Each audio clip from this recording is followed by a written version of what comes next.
Hello and welcome to Executive Session, a project of the Nonprofit Times. I'm Paul Clolery, the editorial director of the Nonprofit Times, and this is a project that we do in conjunction with TechSoup, the technical backbone of this project. We thank our friends at TechSoup for helping us out on this. Today, we're going to be speaking with Carmen Rojas. She's the president and CEO of the Marguerite Casey Foundation, a private independent grant-making foundation based in Seattle.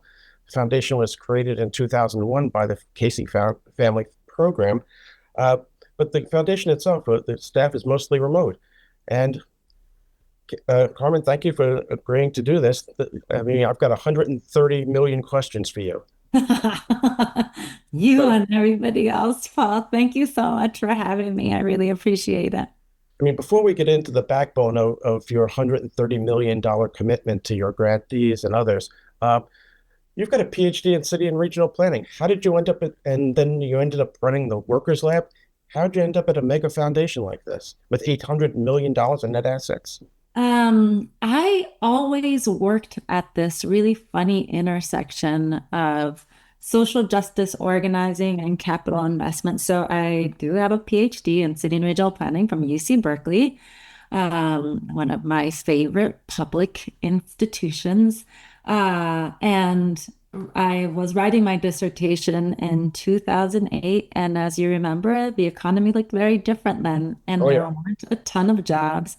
And at the time, I was actually working for Fred Blackwell, who runs the San Francisco Sure. Foundation today. But then he was the head of the redevelopment agency in San Francisco. And through that, met Mitch and Frida Kapor. And so, as I was finishing my dissertation, they were hiring somebody to do grants management work and got a job really right as I was writing my dissertation, working with Mitch and Frida, and that was my entry point into philanthropy. So I worked with Mitch and Frida, then the K4 Foundation, then went to go work at Living Cities, which is a partnership of national banks, national, international banks, and foundations. Was given the opportunity to stand up what is now the Workers Lab, which is this amazing innovation organization that uses capital to support worker-led innovations that improves the lives of working people. And from that was moved into this role, running Marguerite Casey Foundation. You seem to thrive on chaos, though. I mean, you got into the sector during an awful economic time. You landed at Casey just a few months into the COVID pandemic. The foundation's goal is to help ensure the government follows through on its duty to ensure people have resources, rights, and protections. But in lived experience is important too. How did your life experience prepare you for the chaos, and how did the foundation change during COVID? Oh gosh, two big juicy questions. You didn't think there won't be, Um, did you? Yeah, my parents were both the first two people in their families to immigrate to the United States. And they met in San Francisco and were my mom is the second eldest of 17 and my dad is the youngest of 10. And Wow. we grew up in a household in which our house, in a household and at a time, I think, in which our house was everybody's house. Anybody who came to visit, anybody who needed some extra food, somebody who needed a job, somebody who needed help with their car or with their bike, like our house was was all of our home. So I think I would less call it chaotic and maybe more orient towards caring. Is it was just a disposition that both of my parents had of not like holding as scarce the privileges that they had, but understanding that if they did well in relationship with other people, then they were going to do more well as opposed to less well. That they just didn't have a scarcity mindset, and I feel like that has been super helpful for me in life. And starting this job, it's so funny. We just got off of a staff call in which I was reminded that tomorrow is my fifth anniversary at since starting at Marguerite Casey. And it has been quite a time. I think the pandemic like affected our institution like it affected every institution in American society, right? From schools to other employers. Here, you know, then as in now, I've always been clear that our greatest contribution is to move the most money possible to those organizations and leaders in alignment with our mission.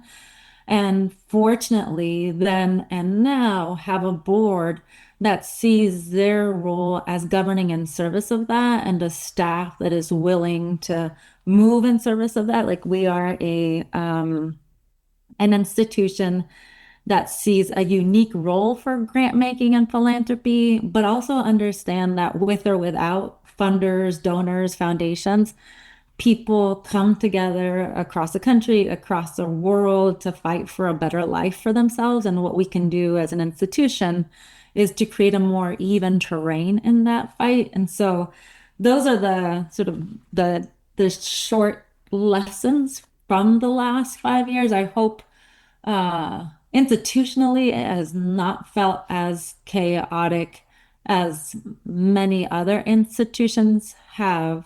And I think we are just in a moment now that feels a different kind of chaotic. Well, let's get to that chaos and let's get to the nuts and bolts of the $130 million commitment. Walk us through the decision making. What was the board's involvement? How did you come up with the 130 million number? And what drove it initially? Uh, what was the conversation driving all of this?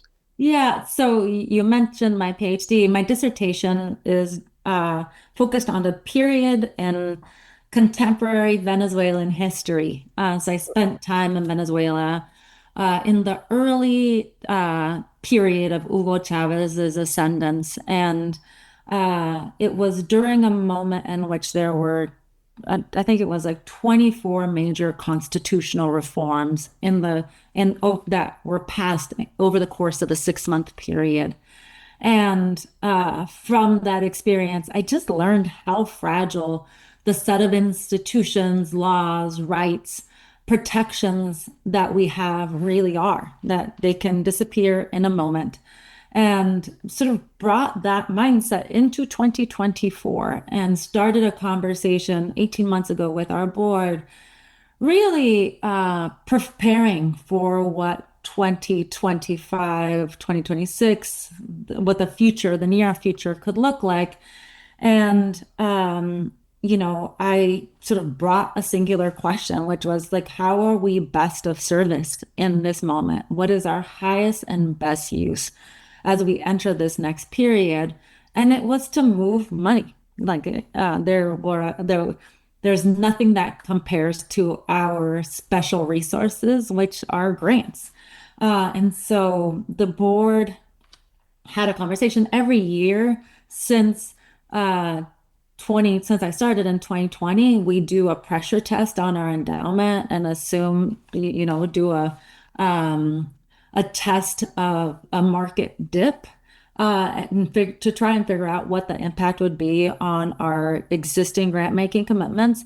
And the 100 million number would allow us to pull from our endowment without jeopardizing future grant making commitment, future or existing grant making commitments. So that's how we got to the number. The conversation with the board was one of very real alignment. Everybody on our board understood 18 months ago that the threat of this administration was very real because they weren't just signaling the things that they were going to do, they were shouting it from the rooftops. And even before the administration took office, we saw people who were in alignment with this administration work to limit freedom of speech rights, work to limit freedom of assembly. And so we wanted to be able to support and frankly build greater durability for our grant recipients in this moment. So, what was clue us in a little bit more about the discussion. I mean, how long did it take to get from the beginning discussion Yeah. to where you finally closed on it? And is there a game plan? Some organizations have a written 5-year plan. What is yours? Yeah. So we started this conversation in earnest in August of last year, and voted in February. And so in our November board meeting, we talked through this pressure test. We moved. Um, I'm very much of the measure 3 times, cut once. I didn't want to go back and learn something new. I wanted the board and our leadership team and our staff to be really clear about the decisions we're making institutionally. And so the two big questions were, is this going to jeopardize our long-term viability, and will we be able to fulfill our existing grant commitments? And both of those, the first answer was no, it was not going to jeopardize our long-term existence, and we were going to be able to fulfill our existing commitments. The question of the what was Yeah. probably the more robust question, like what were we going to support? What were we uniquely positioned to support as an institution? And there were 3 or 4 things that were really clear. So one, we have a set of existing grant recipients. We have a unique grant making model where we fund local community organizing groups at 25% of their budget for up to 5 years. And so each one of our existing grant recipients saw a really significant infusion of capital. And in many cases, we tried to double our grants, really because we wanted to be able to inoculate or create a condition where they were front-footed in the set of fights that were ahead of them. The second is that, early on in this administration, we saw very real attacks to the freedom of the press. So we wanted to make some real commitments protecting that. So we gave a grant to the National Trust for Local News to acquire 10 newspapers, to Deep South Today to expand their investigative journalism work. They have this amazing partnership with the New York Times. And in places like rural Mississippi, there aren't a lot of people doing investigative journalism, and they've been super effective at it. And supporting organizations like More Perfect Union, which is like Deep South Today in the digital news space.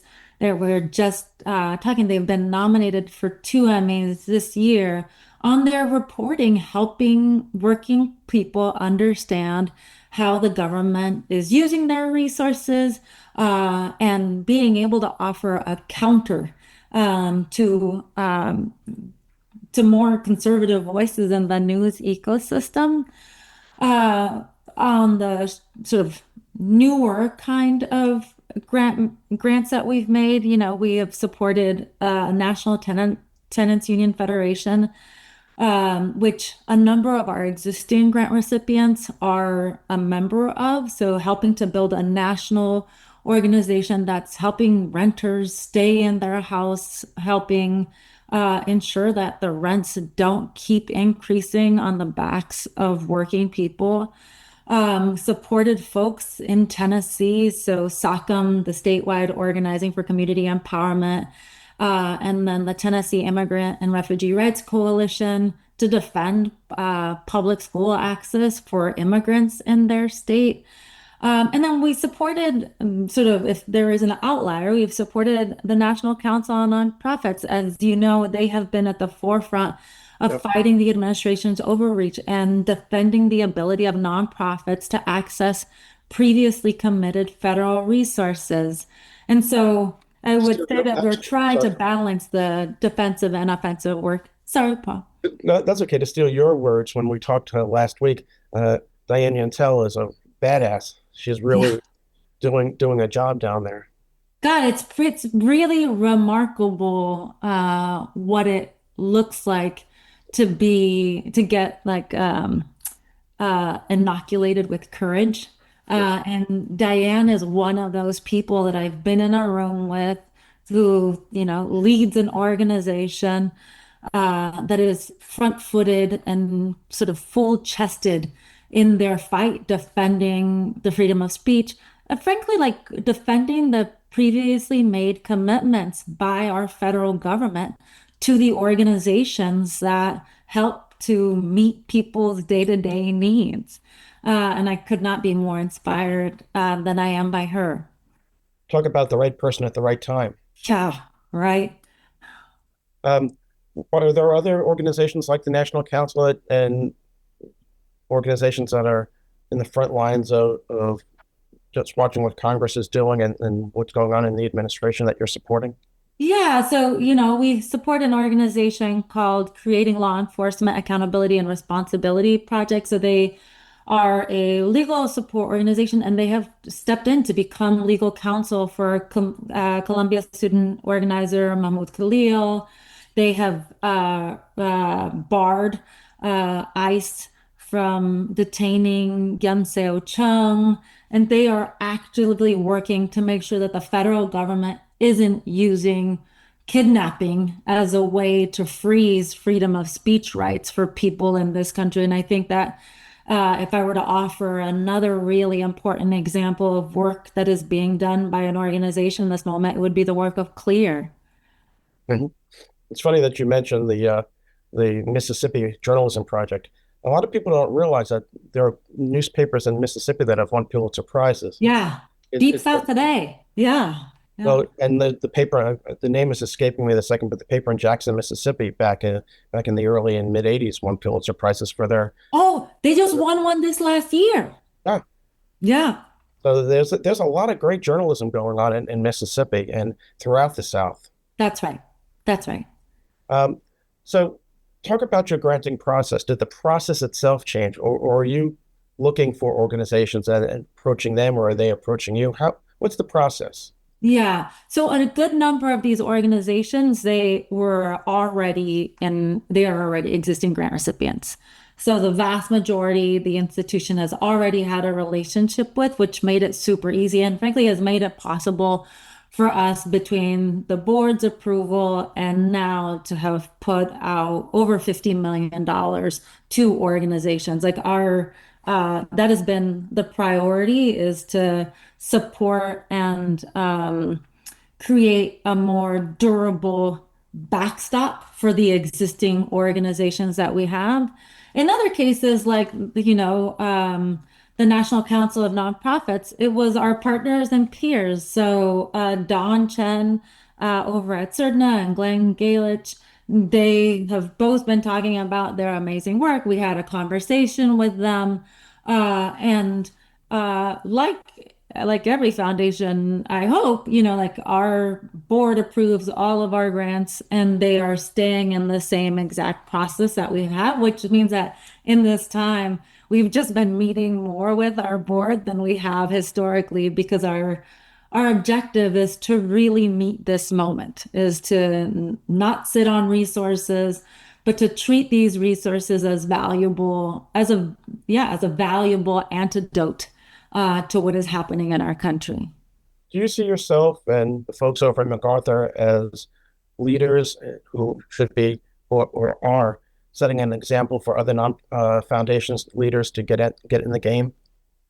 Um, you know what, I think maybe I would phrase it in a different way. I think that philanthropy has, in a really amazing way, come together in a protective posture to give proactively. Like, there are different moments in time in which we could have hidden, we could have acted like what is happening to students, what is happening to public institutions, what is happening to nonprofits, the government weaponizing its political power to threaten our institutions. We could have treated it as a normal course of action and imagined that if we would have just frozen or hidden or stood still, then they wouldn't come for us individually.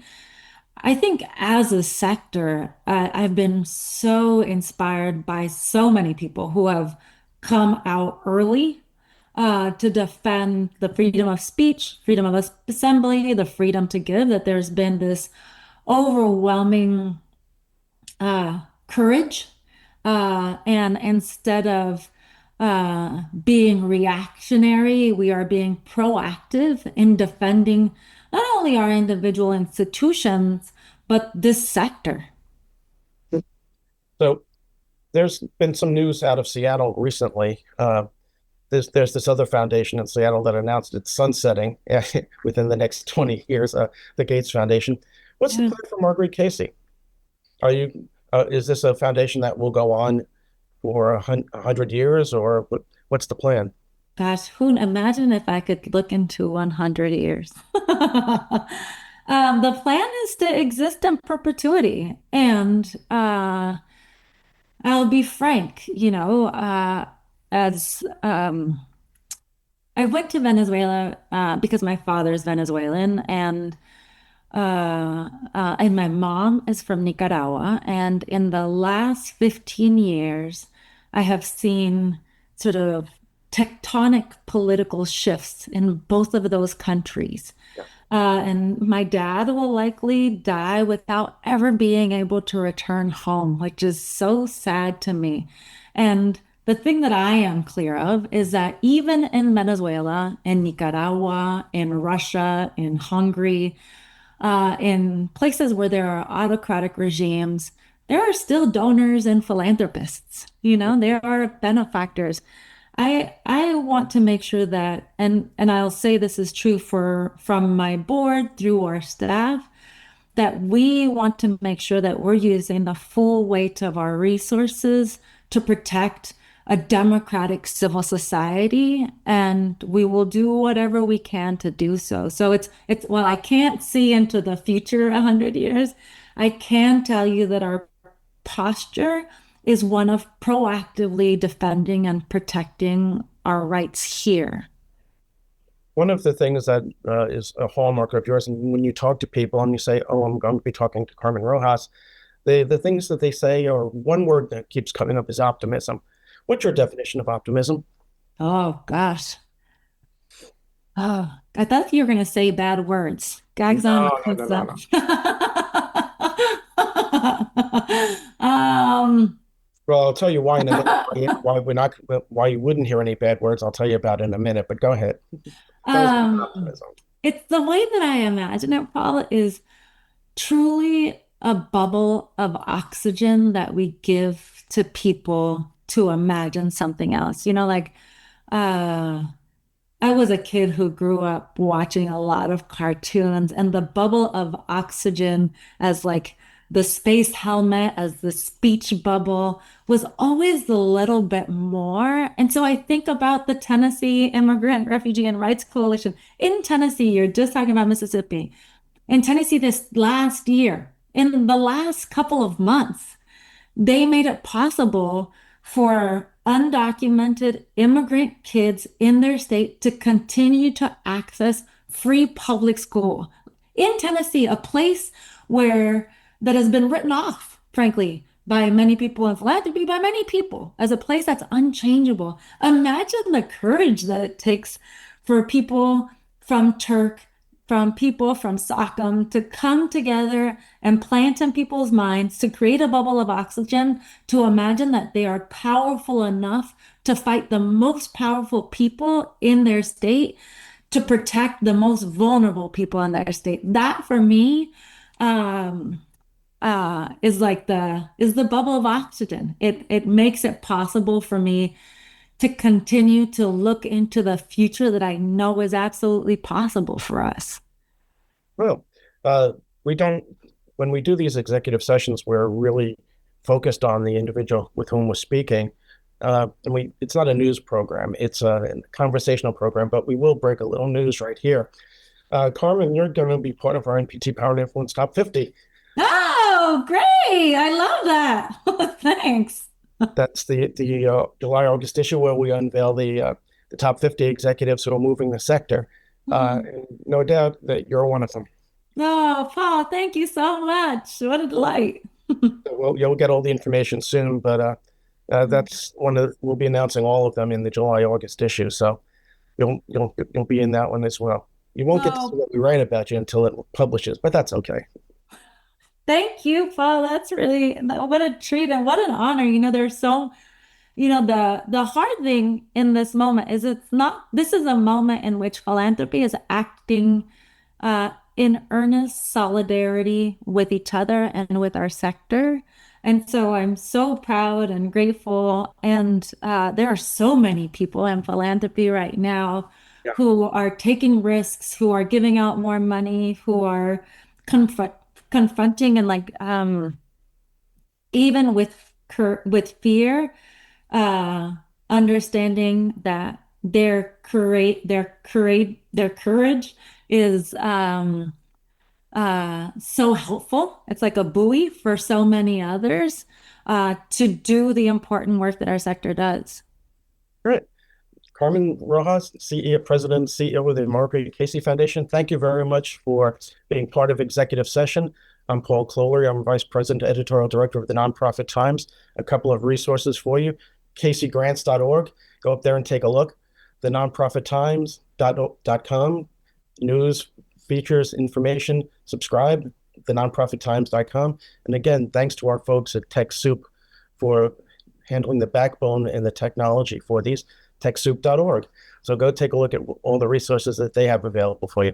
Carmen, thank you so much. Thank you so much, Paul. Really.